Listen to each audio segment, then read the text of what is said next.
Kita berdoa Bapak Ibu.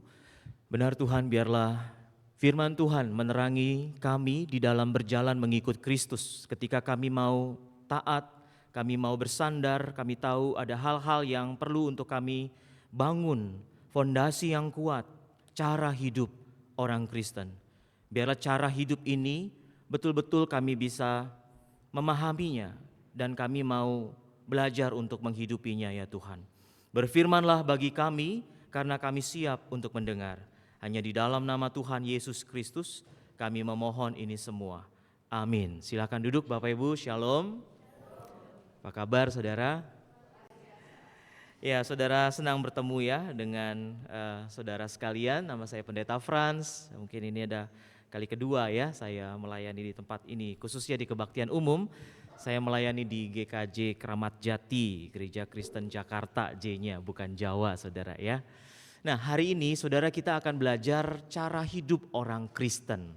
Nah, bicara cara hidup itu berarti ada hal-hal yang teknis yang perlu kita sadari. Dan ketika cara ini sudah kita tahu, kita bukan hanya sekedar mengetahuinya di dalam pemahaman, tapi kita juga mau berusaha untuk menghidupinya. Dan ketika cara itu saudara sudah mengetahuinya dan menghidupinya, percayalah ada banyak hal-hal yang akan saudara rasakan, alami bersama dengan Kristus. Sehingga kita bisa menjadi orang-orang yang tangguh menghadapi setiap persoalan dan tantangan hidup. Nah saudara tadi sudah baca teksnya itu di dalam Kisah Rasul 2, 41-47. Saya tidak akan mengulangnya, tapi saya akan meng-highlight beberapa pemahaman penting tentang apa yang menjadi keberhasilan gereja perdana pada waktu itu saudara. Jadi ketika rasul-rasul itu berkumpul, ketika Yesus sudah naik ke surga, dan kisah rasul ini bicara tentang banyak hal akan kuasa Roh Kudus mengubahkan hidup, dan bahkan gereja-gereja itu pada awal-awal kekristenan menjadi gereja yang penuh dengan semangat, dan penginjilan itu luar biasa. Bahkan beberapa hal yang kita bisa lihat itu ada penambahan 3.000 jiwa. Nah saudara, bukankah ini membuat kita itu semangat? Menjadi orang Kristen itu bukan sekedar kita tahu Tuhan Yesus, tahu keselamatan, tapi ada sesuatu yang Tuhan titipkan di dalam hati saudara dan saya untuk kita bisa memulai cara hidup ini. Jadi pertanyaan yang muncul adalah begini saudara, apa yang membuat gereja mula-mula itu begitu berhasil dijalankan? Kalau kita mau kembali ke Alkitab, maka saudara dan saya akan menemukan bahwa yang mereka lakukan adalah mereka itu memelihara sebuah komunitas. Dan komunitas itu artinya itu sebuah wadah, sebuah tempat di mana ada kelompok-kelompok di situ bertumbuh. Dan itulah caranya saudara. Kita perlu komunitas. Karena di dalam 10 tahun terakhir ini saudara, pembahasan tentang komunitas di dalam gereja-gereja, khususnya kalau kita mau rindu bahwa gereja kita itu bertumbuh, memaknai apa arti Tuhan Yesus bilang di dalam amanat agungnya untuk memberitakan Injil, menjadikan semua bangsa murid. Saudara, itu kembali kepada hal-hal yang sangat esensial, yaitu komunitas dan kelompok kecil. Dan di situ kita bisa merasa aman. Komunitas itu tempat di mana saudara dan saya itu belajar untuk memahami diri sendiri dan belajar untuk memahami orang lain. Sehingga kalau kita lihat di dalam teks ini saudara, ini yang mau saya tekankan. Kenapa mereka begitu berhasil? Kenapa cara hidup itu perlu kita lakukan? Karena komunitas mereka, kelompok kecil mereka bertumbuh dewasa. Itu hal yang paling mendasar di dalam iman Kristen. Ujungnya adalah kita bertumbuh dewasa saudara. Dan istilah ini dalam Alkitab seringkali dikatakan sebagai serupa dengan Yesus. Christ likeness. Perhatikan kalimat ini saudara yang saya tekankan. Mereka itu adalah jemaat, para rasul, jadi hamba Tuhannya, jemaatnya, aktivisnya, begitu kira-kira saudara ya. Bertekun dalam pengajaran rasul-rasul dan dalam persekutuan. Dan mereka selalu berkumpul untuk memecahkan roti dan berdoa. Dan banyak mujizat dan tanda terjadi, saudara. Jadi bertumbuh dewasa itu terkait dengan pemahaman saudara tentang apa yang diajarkan oleh Yesus, apa yang diajarkan oleh Rasul, apa yang diajarkan oleh orang-orang yang dipercaya oleh Tuhan untuk memperlengkapi jemaat, baik itu hamba Tuhan, baik itu penginjil, baik itu rohaniwan, dan berkumpul di dalam sebuah persekutuan. Kita menjadi kelompok kecil yang bertumbuh dewasa. Tetapi saudara, saya ingin tekankan, kelompok kecil itu bukan sekedar adanya sebuah kelompok dibikin berapa banyak begitu, bukan. Tetapi kelompok kecil atau komunitas ini perlu membangun sebuah relasi yang otentik. Apa adanya, saya aslinya bagaimana. Sehingga kelompok itu bisa mengenal Kristus, bertumbuh dewasa di dalam Kristus. Dan itu menjadi sesuatu yang sangat penting di dalam pertumbuhan iman kita, saudara.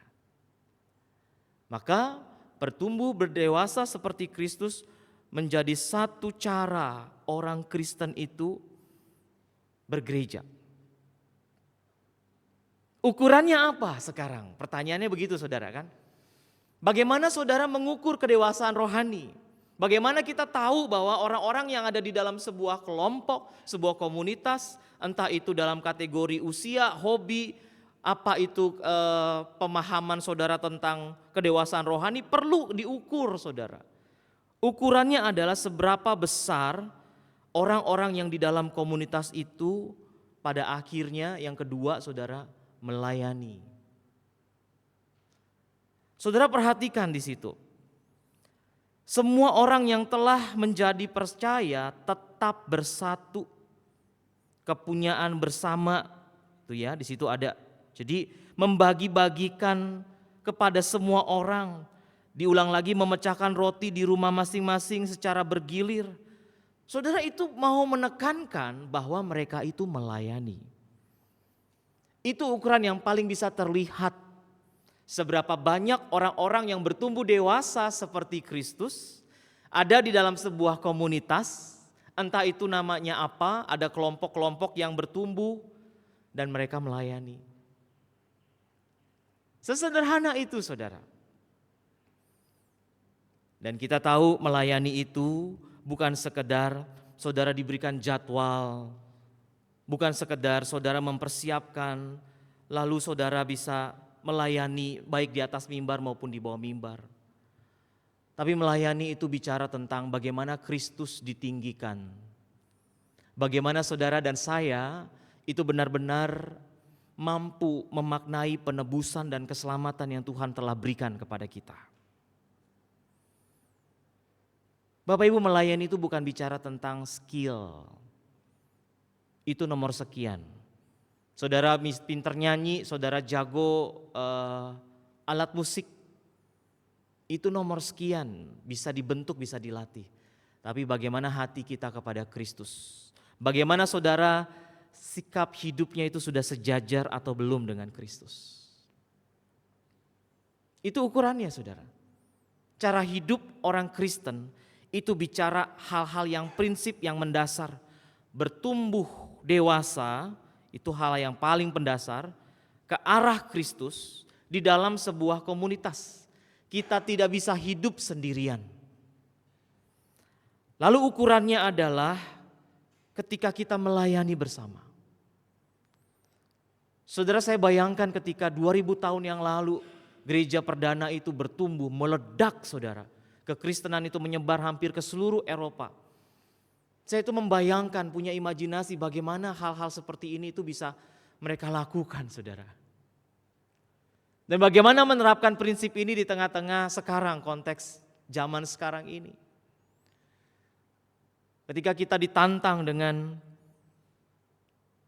sikap individualistik yang tinggi, ketika kita ditantang dengan hal-hal yang membuat banyak sekali tembok dan sekat di dalam persaudaraan orang-orang Kristen sendiri. Maka saudara, mari kita sama-sama belajar untuk melayani. Melayani dengan tulus, melayani dengan sungguh.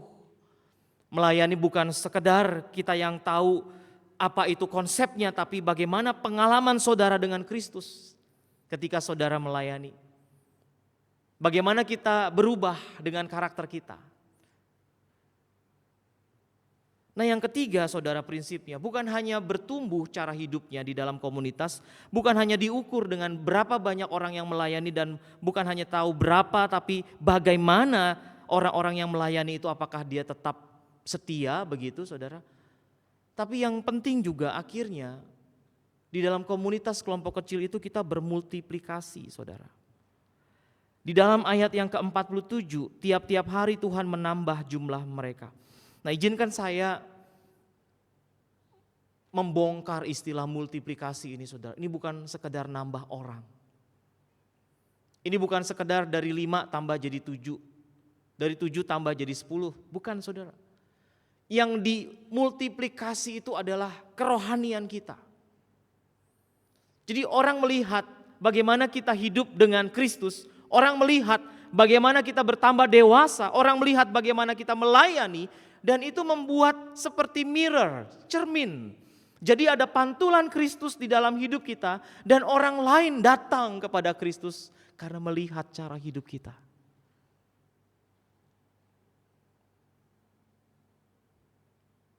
Nah itu yang paling mendasar.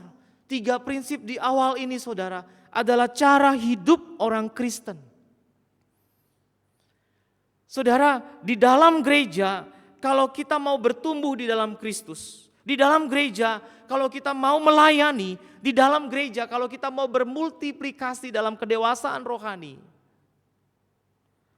maka itu semua di bawah payung besar yang namanya ketika saudara dan saya ingin menjadi seorang murid, bertumbuh.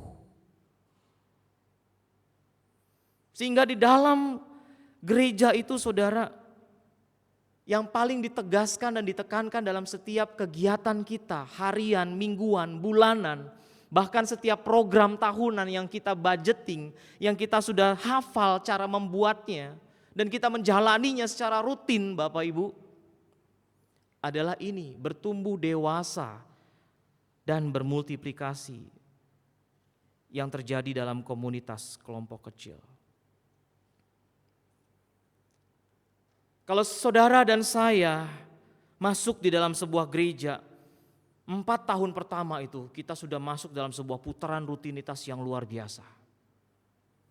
Putaran rutinitas itu Bapak Ibu kalau kita tidak memaknainya maka kita akan kering sekali. Putaran rutinitas itu akan membuat saudara punya satu pemahaman atau kalau saya tidak melakukan ini dengan cara Yesus maka saya akan benar-benar terjebak di dalam sebuah pola yang diulang dan itu bisa membuat kita itu jenuh saudara. Tapi kalau saudara bersama dengan Kristus melakukannya secara rutin dan yang kita ingin tujukan adalah kedewasaan rohani, pertumbuhan, komunitas, maka saudara akan mengalami yang namanya kemuritan dan pemuritan saudara. Izinkan saya menjelaskan istilah ini saudara. Setiap tahun yang kita lakukan adalah kemuritan dan pemuritan. Cara hidup inilah yang Yesus inginkan. Kemuritan itu bicara tentang orangnya. Pemuritan itu bicara tentang prosesnya.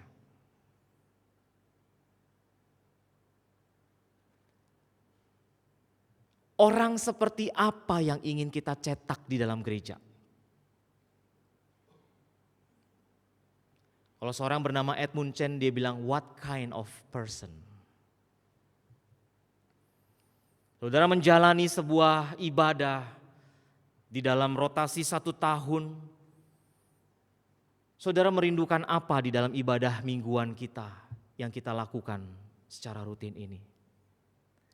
Kalau saudara dan saya menjalaninya tanpa ada perubahan dalam hidup, maka sayang sekali saya harus katakan kita terjebak di dalam menjadi seorang Kristen yang hanya di KTP saja saudara. Kemuritan itu dimulai dengan diri saya, diriku. Saudara, dalam bahasa Inggris itu jelas sekali. Disciple sama disciple making. Kemuritan dan pemuritan itu harus menjadi inti kegiatan di dalam gereja. Tapi sekali lagi bukan aktivitasnya, tapi bagaimana orang-orang di dalamnya. Bapak Ibu, saya mengalami ini saudara. Saya pikir Bapak Ibu ya, kita melayani di gereja itu setelah lulus dari STT, itu kita bawa pengetahuan satu set untuk dibagikan kepada jemaat. Saya pikir cuma transfer knowledge, nggak tahu pemahaman tentang doktrin, kita berikan doktrin. Nggak tahu bagaimana cara melayani, kita ajarkan cara melayani. Saya pikir begitu awal-awal. Tapi saudara, saya merefleksikan banyak hal tentang menjadi seorang murid. Itu bukan transfer knowledge, tapi bagaimana mentransfer kehidupan. Cara hidup itu bicara dengan jelas dan gamblang, the way of life. Banyak dari kita itu mengenal Yesus dari kelas-kelas pembinaan, betul? Seberapa banyak saudara yang ikut katekisasi 3-6 bulan, 1 tahun? Berapa banyak saudara yang mengikuti kelas-kelas itu tanpa kita sadari yang kita lakukan hanya sekedar transfer knowledge. Tapi kita nggak pernah memiliki pemahaman tentang hidup yang berubah. Karakter yang semakin hari itu semakin dimurnikan menjadi seperti Kristus. Saudara, kita terjebak dalam hal-hal seperti itu. Dalam zaman Tuhan Yesus Bapak Ibu, khususnya ketika dia sudah bangkit naik ke surga dan para rasul meneruskan pelayanan, murid itu saudara bukan sekedar kelas-kelas pertemuan. Tapi murid itu dengan gurunya itu tinggal bersama. Bangun tidur, ketemu gurunya, pergi ke pasar bareng, melayani bareng-bareng. Itulah cara hidup. Bagaimana saudara dan saya itu ternyata bukan pendekatannya sekali lagi pemahaman, tapi bagaimana menghayati pemahaman itu. Dan saudara harus sampai ke tingkat itu, bagaimana menghayatinya. Sehingga ketika saudara dan saya belajar menjadi murid dan memuridkan, kita belajar sebuah relasi di dalam sebuah komunitas atau kelompok-kelompok kecil. Sehingga anggota kelompok kita itu saling mengasah, besi menajamkan besi, saling mempengaruhi. Dan kadang-kadang itu lebih dari pelayanan-pelayanan gereja. Kadang-kadang di dalam pelayanan gereja kita setelah melakukan semua tugas dan job desk kita dengan baik saudara, tanpa sadar di balik pelayanan itu kalau ada relasi kita udah tahu ternyata singer WL kita tuh orangnya seperti apa. Ketika kita membangun sebuah relasi dalam sebuah komunitas atau kelompok-kelompok kecil, kita tuh saling memperlengkapi, mempertajam. Kita gak sendirian bergumul. Kita gak merasa bahwa hidup ini kok sepertinya saya itu merasa sendirian begitu.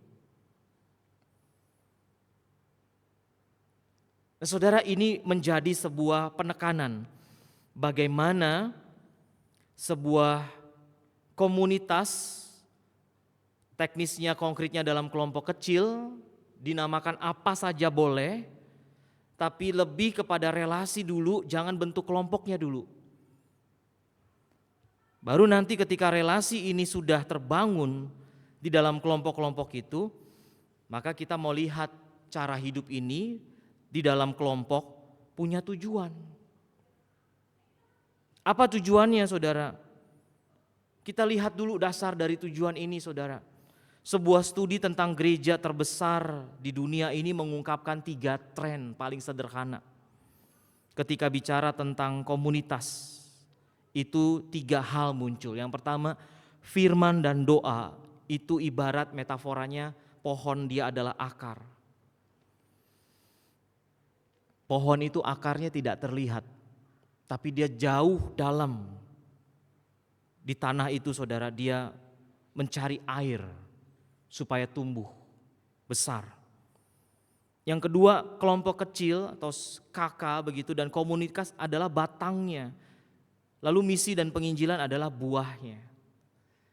Jadi ibarat kalau kita naik sepeda saudara, roda depan sama roda belakangnya itu saling berhubungan. Roda depannya itu bicara misi, penginjilan, roda belakangnya itu bicara tentang bagaimana kita menjadi murid untuk menginjili. Dan seringkali gereja terjebak memisahkan penginjilan dengan yang namanya pemuritan. Penginjilan bicara jangkau keluar, pemuritan bicara hanya sekedar pembinaan-pembinaan di dalam gereja. Padahal itu bukan, itu satu kesatuan. Lalu kalau kita tahu dasar-dasarnya ini saudara di dalam tujuan-tujuannya, maka fokus utama kita yang paling utama adalah kehidupan jemaat. Jadi nanti kelompok kecil itu kalau saudara rindukan bisa terjadi, atau komunitas itu minimal dari komisi-komisi yang ada. Tadi ada warta youth ya, ada rutin komisi, ada wanita begitu ya. Saudara kalau jalankan itu, fokus utamanya kehidupan jemaat, bukan lagi sekedar program. Maksudnya gini saudara, kalau misalnya kita mau bikin one day tour, bisa gitu ya, kita pergi ke taman di Bogor itu ya saudara ya, Kebun Raya misalnya, atau ke Ancol yang paling dekat. Biasanya kan ibu-ibu tuh senang kumpul saudara ya. Kita bikin one day tour di tanggal merah, pergi pagi, pulangnya sore misalnya. Jadi fokus utama kita bukan lagi apa ya acaranya nanti, misalnya begitu saudara ya. Ada door prize enggak nanti? Nah bukan begitu lagi. Meskipun itu penting, hanya sekedar gimmick, itu nomor ke-7 atau ke-8. Tapi nomor satunya fokus kehidupan jemaat. Ketika saudara bikin satu program one day tour atau katakanlah pergi refreshing kemana, kita langsung memikirkan bagaimana jemaat-jemaat ini yang akan datang kehidupannya. Mungkin ada sebagian kita yang sangat bergumul sekali dengan krisis relasi yang retak misalnya. Nah nanti di situ rekan-rekan tim hamba Tuhan, pengurus komisi, majelis bahkan akan melihat, oh ada orang yang di dalam lingkaran pelayanan kita itu butuh pertolongan. Nah saudara, saya melayani satu pasangan muda merantau, berjuang cari uang di Jakarta, baru menikah, anak kecil masih bayi, baru 6 bulanan kurang usianya saudara. Tiba-tiba dapat kabar bayi ini masuk IGD. Lalu beberapa hari kita doakan, kita belum kunjungi, kita masih doakan. Lalu terdengar lagi masuk lagi kembali ke IGD, jadi rutin ke IGD. Nah pas saya besuk saudara dengan teman-teman, rekan-rekan, nah itu tadi komunitasnya ada. Ternyata mereka itu tinggal dalam kontrakan yang depan pintu kamarnya itu langsung gerobak tukang nasi goreng yang asapnya ngebul masuk ke kontrakan itu saudara. Satu kamar kecil buat keluarga muda. Dan asap itu dihirup sama si bayi ini. Dan mereka gak ngerti akan hal-hal itu. Keluarga muda baru married. Di dalam kelompok kami ketika tim besuk itu datang udah lihat lah lokasinya seperti ini, harus dikasih tahu. Jangan tinggal dalam lingkungan seperti ini, bahaya untuk anak kalian. Jadi dilatih bagaimana seorang yang masih pasangan muda baru punya anak kecil, mereka nggak tahu anak mereka itu setiap hari menghirup asap yang berbahaya dari tukang nasi goreng. Dan anak itu sampai sesak, dan kalau dibiarin seperti itu bahaya sekali. Maka kita keroyok dia tanda petik, ayo cari tempat lingkungan yang lebih aman buat anakmu. Suaminya kerja di bengkel sebagai montir, istrinya cuman mengurus rumah tangga, mungkin ada jualan-jualan gorengan begitu saudara. Sambil mengurus anak kecil itu. Nah, kalau kita fokus ke dalam kehidupan jemaat, kita bisa melatih mereka. Itu baru satu isu tentang bagaimana pasangan muda merawat anak kecil. Ada banyak isu dalam kehidupan kita berjemaat, bukan? Saudara yang sudah punya asam garam pengalaman mendidik anak, berkeluarga, latih anak-anak muda kita. Supaya mereka tahu berkeluarga itu bukan sekedar pencapaian. Fokus kepada kehidupan jemaat, saudara. Jangan terjebak di dalam program-programnya. Karena program itu, saudara, terlihatnya sepertinya itu menarik sekali. Tapi kalau enggak hati-hati, kita bisa seperti dalam treadmill. Kita berjalan tapi berjalan di tempat. Kita sepertinya aktif tapi kita hanya seperti di kursi goyang. Atau di sebuah treadmill yang jalan tapi hanya di tempat. Kita sebenarnya enggak bergerak ke arah kedewasaan kepada Kristus. Fokuslah kepada kehidupan jemaat. Lihatlah sebelah kiri, kanan, depan, belakang kita. Saudara, kenalilah mereka. Dan saudara akan mengalami banyak hal.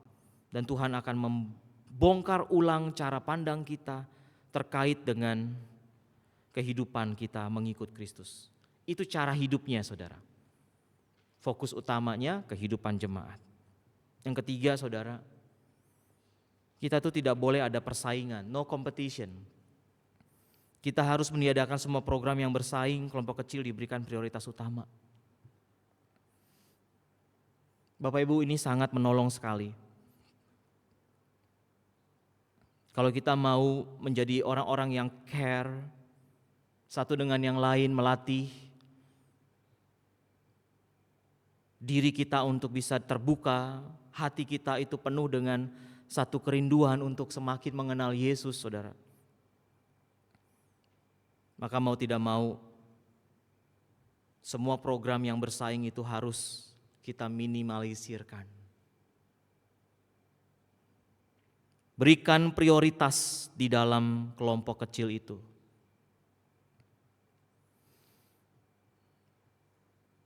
Saudara, ini sudah dilakukan berdasarkan sebuah penelitian. Tidak ada sebuah shortcut jalan pintas untuk saudara bisa mengalami cara hidup orang Kristen tanpa melalui sebuah komunitas. Karena kita saling akan mengukur satu dengan yang lain. Lalu berikutnya, Bapak Ibu, kita perlu menggeser sebuah paradigma, cara pandang, cara berpikir bahwa ini tuh tanggung jawab bersama sebetulnya. Bukan cuman sukarela. Oh, ada kelompok kecil dalam gereja, oh ada komunitas, ngai ikut deh.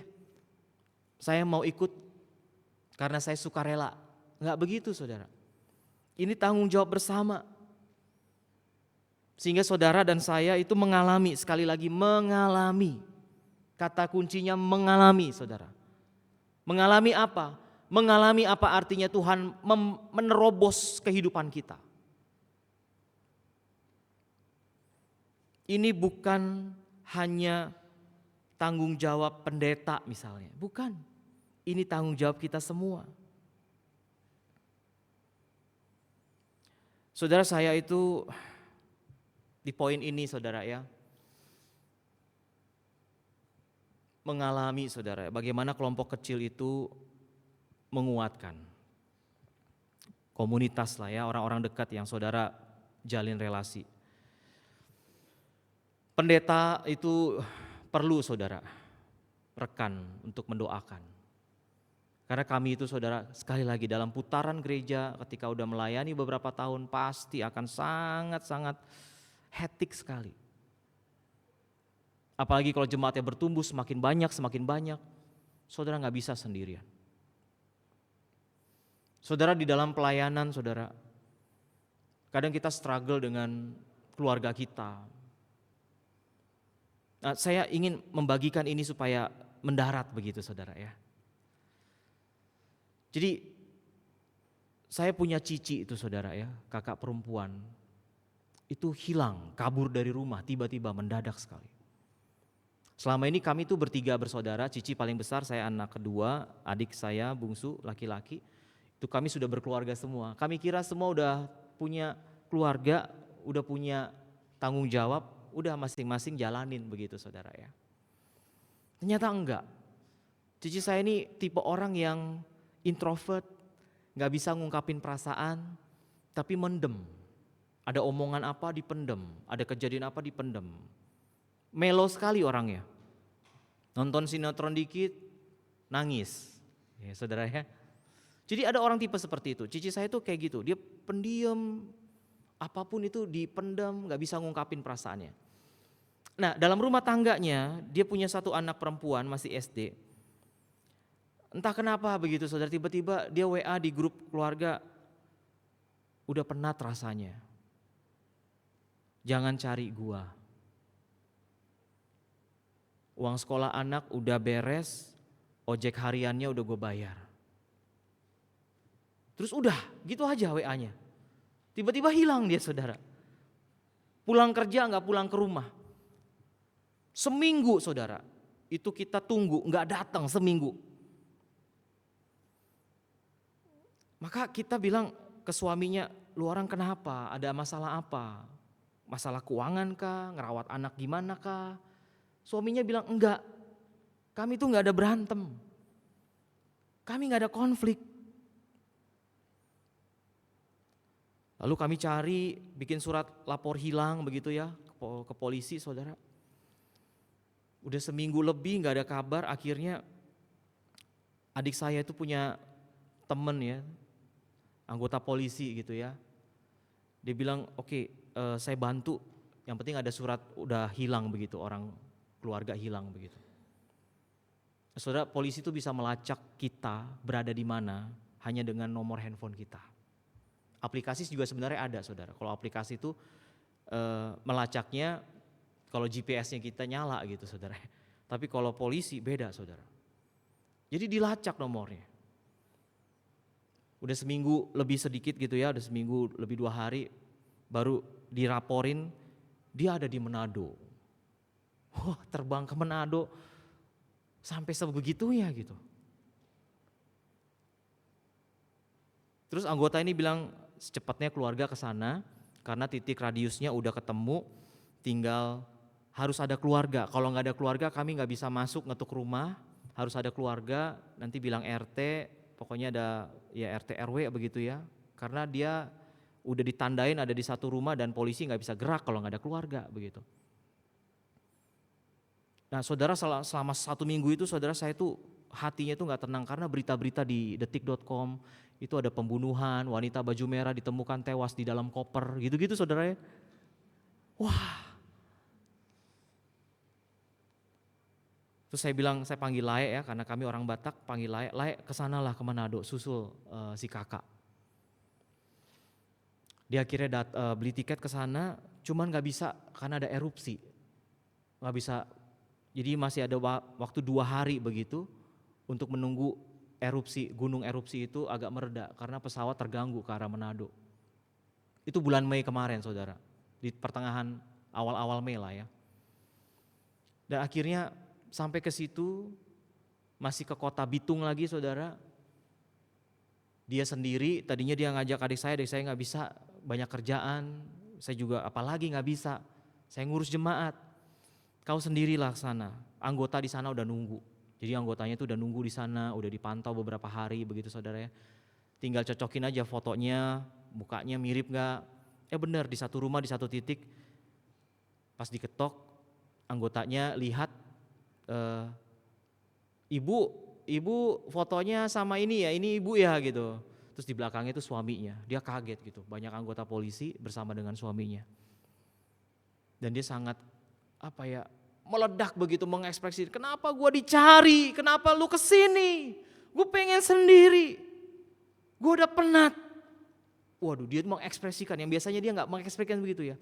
Terus langsung saya panggil Lae ini, suaminya langsung video call adik saya, dan adik saya juga senang ngelihatnya karena dalam keadaan hidup gitu saudara ya. Kita kira korban kejahatan ternyata enggak.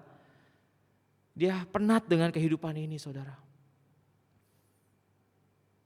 Padahal suaminya itu nggak ada berantem. Tapi entah kenapa kehidupan ini menekan dia sampai sebegitunya. Saudara, poin ini saudara, itu menguatkan saya bagaimana saya itu punya rekan-rekan yang saya nggak bisa juga mengungkapkan isi hati saya kepada istri saya terkait dengan cici saya yang hilang seminggu lebih. Istri saya juga mungkin sungkan nanya ke saya, gimana perasaanmu Pak? Kakakmu hilang seminggu, kamu khawatir nggak, deg-degan nggak? Dia nggak ngomong gitu saudara. Tapi saya juga merasakan bahwa saya itu perlu dikuatkan. Nah, ada orang-orang lingkaran terdekat saya saudara ya. Itu terdiri dari majelis, aktivis ya, jemaat biasa, tim besuk, itu menguatkan sekali. Saudara, ketika saya bagikan ini saudara, saya tuh kayak pundak saya dipegang, ayo Pak Frans kita berdoa bersama.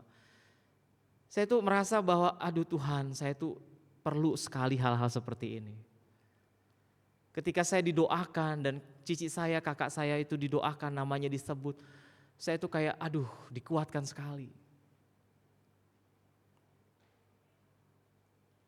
Saudara merangkul hamba Tuhan, pendeta saudara. Itu merupakan sesuatu yang dibutuhkan ketika kita itu perlu dukungan.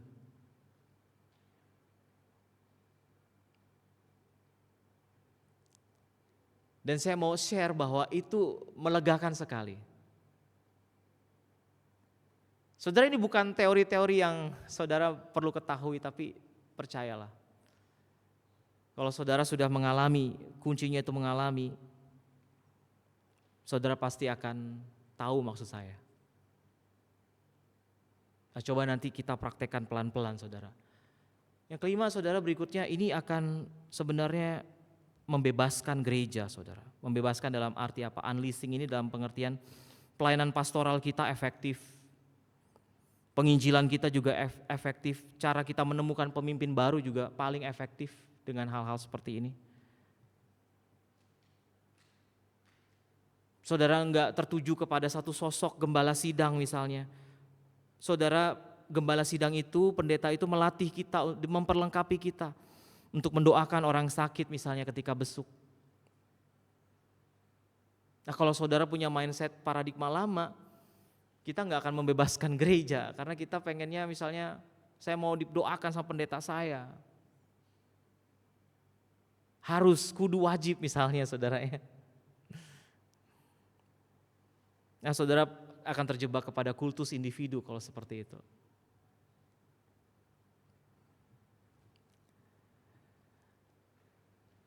Penginjilan, bagaimana saudara di marketplace itu ketika dagang,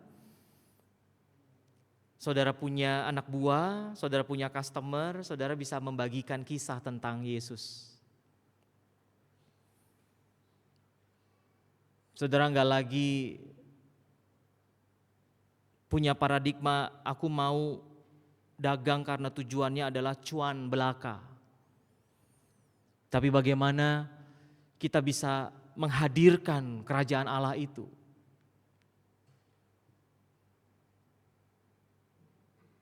Nah, itu menarik saudara. Kami itu punya jemaat yang dagang, tokonya di PGC, Pusat Grosir Cililitan saudara ya. Dan dia punya banyak sekali karyawan, dan karyawan ini saudara, itu setiap tahun ketika acara Sinca itu diundang ke rumahnya. Biasanya malam Sinca itu saudara ya, kumpul keluarga ya. Sama ketika momen pergantian tahun. Biasanya itu ada bakar jagung lah ya, bikin ayam begitu ya saudara ya. Nah, ini menarik sekali saudara, dia pengusaha yang merangkul semua anak buahnya, mengundang ke rumahnya dan ngobrol-ngobrol tentang kehidupan. Dan dia menyaksikan bagaimana ada anak buahnya, karyawannya itu banyak masalah ya. Tapi ketika dia ditata kehidupannya dengan pemahaman yang baik, gimana cara menabung misalnya, gimana punya duit bukan hanya dihabiskan untuk mabok misalnya atau judi misalnya. Itu pelan-pelan karyawannya ini mengerti gimana mengelola keuangan. Yang tadinya dia cuman dapat uang habis, ntar dapat lagi, tapi sekarang dikelola. Nah si bos ini, si pengusaha ini kayak mendidik dia. Kamu kalau mau berhasil tabung uangmu. Jangan cuman beli rokok taunya. Sampai segitu saudara. Awalnya memang gak enak ada responnya gitu. Tapi ketika dicontohin, dikasih teladan. Karyawannya ini saudara. Setiap awal tahun itu kan kita nyanyi-nyanyi di rumahnya. Ikutan. Lagu-lagu Kristen dia udah denger dan dia nyanyi. Dia pintar main gitar saudara. Agamanya masih belum Kristen tapi lagu-lagu Kristen dia udah kuasai gitu. Oh ini lagunya enak nih ya, kuncinya kayak gini ya gitu. Saya titip kepada pengusaha ini, saya bilang, Pak, itu tinggal selangkah lagi dia menjadi seorang pengikut Yesus. Iya Pak, saya mau dorong dia supaya dia bisa berhasil dan juga dia bisa dimenangkan dan dia mengenal Kristus secara pribadi. Karyawan ini gak punya siapa-siapa, tinggal dia sendiri, maka dia orang yang bisa sebenarnya dipimpin dan diarahkan. Dan ini terkait dengan poin berikutnya, yaitu tentang ketika kita, boleh dibantu nextnya. Ketika ada orang baru saudara ya datang ke gereja kita bisa memperhatikan mereka.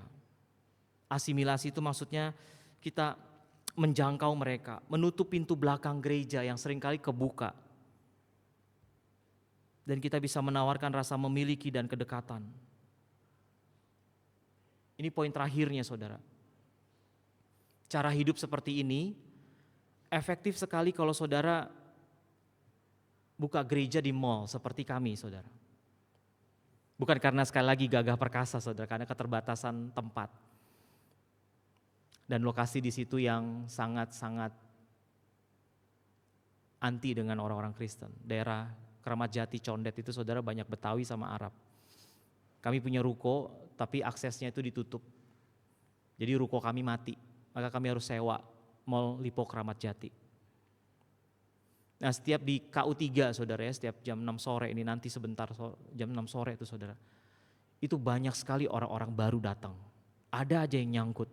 Tadinya main, makan bareng terus ngeliat ada gereja di sore hari, datang saudara.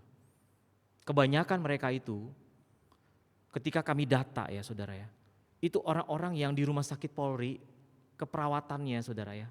Mereka orang-orang perantauan dari Nias, NTT yang lagi ditempatkan jadi perawat di rumah sakit Polri.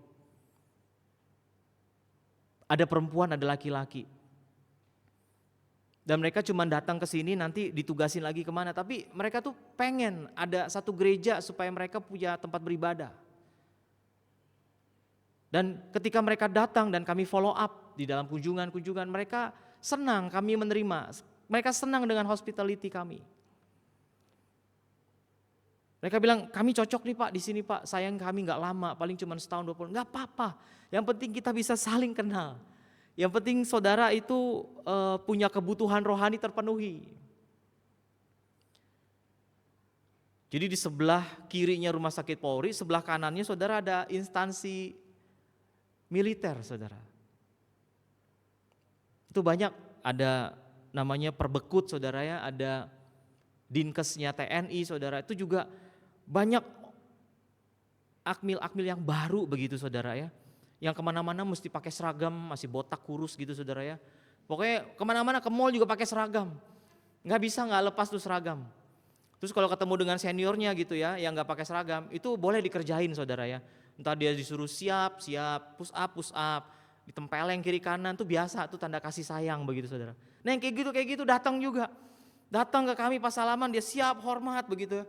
Salaman aja salaman bro gitu kan. Siapa dia bilang siap terus. Oke, salaman akhirnya. 2-3 orang pakaian dinas lagi gereja begitu saudara ya. Itu akhirnya kenal gitu ya. Menarik sekali orang-orang ini saudara ya. Mereka kasih pemahaman tentang dunia militer. Jadi saya tahu ternyata yang dipukul-pukul itu sebenarnya tanda kasih sayang gitu. Senioritas itu yang kita dengar ada itu tanda kasih sayang. Iya Pak, kita dapat selang tiap pagi. Apa artinya dapat selang? Dipukul pakai selang, lari gitu kan. Orang tetap disabet pakai selang. Aduh. Wah, saudara, itu satu hal yang sangat membuat kita itu excited melayani orang-orang seperti ini, saudara. Nah, terakhir saudara, ini para pemimpin kelompok kecilnya, saudara ya. Jadi tahap-tahapannya itu seperti ini, saudara ya. Belajar dari kisah tadi pasal yang ke-2, 41 sampai 47. Saudara, kita tuh diminta untuk belajar ya. Belajar hal-hal yang baru. Belajar apapun. Belajar, kita itu seorang yang belajar. Murid itu identik dengan orang yang belajar. Terus kita juga mengasihi, loving, learning, loving. Mengasihi itu bukan sekedar kalimat. Mengasihi itu tindakan. Mengasihi seperti Kristus mengasihi. Yesus habis-habisan bagi saudara dan saya. Dia memberikan nyawanya bagi kita. Terus kita menghubungkan banyak orang-orang yang akhirnya lo main apa, kerja apa, usaha apa, ketika dihubung-hubungkan ternyata kena juga gitu. Kita punya partner baru. Bedanya yang ini partnernya udah Kristen gitu.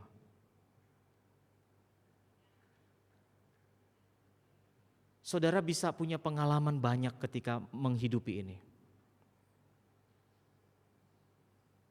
Terus kita juga memperkenalkan ya saudara ya, melaunching istilahnya, memperkenalkan orang-orang di lingkaran kita. Dan akhirnya kita meninggalkan, bukan dalam pengertian pergi kemana gitu. Mereka akan membimbing orang lain juga, murid yang memuridkan begitu saudara. Dan itu gak perlu kayak ditargetin setahun ya, enggak. Saudara, ini sebuah way of life. Dan lingkaran ini akan menjadi sebuah tahapan yang akhirnya membawa kita kepada sebuah pemahaman yang utuh bahwa cara hidup orang Kristen itu ternyata menarik untuk kita sama-sama pelajari. Itu selalu dikaitkan dengan karakter kita, kehidupan saudara, terkait dengan apa yang Yesus rindukan. Amanat agung itu Bapak Ibu akan menjadi sebuah kehidupan yang kita bisa nikmati ketika saudara punya komunitas dan belajar di dalamnya. Inilah hal-hal yang saudara bisa praktekkan di dalam kita bisa mengetahui cara hidup orang Kristen. Harapannya saudara jangan cuman sekali lagi di dalam tahapan knowledge, pemahaman, tapi coba saudara di hati saudara dan saya itu bisa menjalani ini dan menghidupi ini. Awalnya sulit saudara, awalnya agak awkward. Kita tuh punya kultur puhawise soalnya, sungkan. Apalagi dengan tradisi gereja Mandarin khususnya. Gak gampang kenal orang, percaya orang. Tapi saudara dalam proses waktu dan dalam proses saudara dibentuk, saudara akan mengalami indahnya sebuah komunitas. Belajarlah cara hidup orang Kristen dari cara hidup jemaat yang pertama. Amin. Mari kita berdoa. Bapa di surga, hari ini kami belajar, sebenarnya kami sudah tahu, tapi entah kenapa kami tidak bisa melakukannya. Ada jarak, ada kedegilan hati mungkin, keegoisan, hal-hal yang mungkin sekarang ini seringkali kami alami, khususnya ketika kami mau dekat dengan orang lain. Tuhan tolonglah kami untuk belajar cara hidup orang Kristen ini. 3 prinsip ini kami rindu untuk kembangkan. Pertama, kedewasaan rohani. Itu goalnya, spiritual maturity. Tuhan tolonglah kami supaya kami bisa menjadi orang-orang yang dewasa rohani. Kedua, kami melayani. Bukan sekedar how to-nya, tapi why, kenapa kami melayani, itu penting sekali. Ketiga, kami belajar ini bermultiplikasi, dikembangkan, dicontohkan, diduplikat, bukan orangnya nambah, tapi kerohaniannya yang nambah. Tuhan tolong kami untuk disegarkan dan diperbaharui mengenai hal ini. Karena seringkali kami terjebak dengan rutinitas yang membawa kepada kekeringan yang luar biasa. Dan kami stagnan di situ. Jangan biarkan kami sebagai gerejamu terjebak dalam rutinitas program tahunan, tapi kami belajar fokus kepada kehidupan jemaat. Berkati jemaat GKRI Kelapa Gading bersama dengan rekan-rekan pendeta dan juga majelis pengurus komisi. Kami mau bergandengan tangan belajar untuk cara hidup orang Kristen dari jemaat mula-mula. Ini doa kami, dengarlah ya Tuhan, di dalam nama Tuhan Yesus kami memohon ini semua. Amin.